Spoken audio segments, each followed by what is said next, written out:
Hello mutts ഫാമിലിയുടെ പുതിയ വീഡിയോയിലേക്ക് സ്വാഗതം.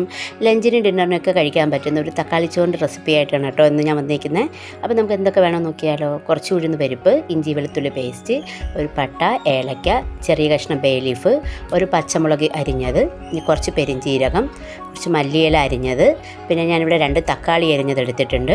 പിന്നെ സവാള ഞാൻ ഒരെണ്ണമാണ് എടുത്തിട്ടുള്ളത്, സവാള അരിഞ്ഞത്, പിന്നെ വേവിച്ച് വെച്ചേക്കുന്ന ചോറ് നമുക്ക് ഏത് വേണേലും എടുക്കാം. ഞാനിവിടെ കൈമ റൈസാണ് എടുത്തേക്കുന്നത്. ഏത് ചോറ് വേണേലും നമുക്കിതിനെടുക്കാം. ഒരു പാന് ചൂടാക്കിയിട്ട് അതിലേക്ക് കടുക് പൊട്ടിക്കുക. എന്നിട്ട് നമുക്ക് പെരിഞ്ചീരകം അതിലേക്ക് ആവശ്യത്തിന് തട്ടി കൊടുത്തിട്ട് പട്ട, ഏലക്ക, ബേ ലീഫ്, ഉഴുന്ന് പരിപ്പ് ഇതെല്ലാം കൂടിയിട്ട് നല്ലോണം ബ്രൗൺ കളറാക്കി എടുക്കുക. അത് ഏകദേശം ആയി വരുമ്പോഴത്തേക്ക് ഇഞ്ചി വെളുത്തുള്ളി പേസ്റ്റ്, പച്ചമുളക്, സവാള ഇതെല്ലാം കൂടിയിട്ട് ഒന്ന് വഴറ്റിയെടുക്കുക.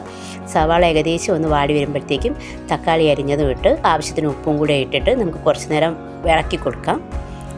ഏകദേശം അതായതിനു ശേഷം നമുക്കൊന്ന് അടച്ചു വെച്ച് വേവിക്കാം.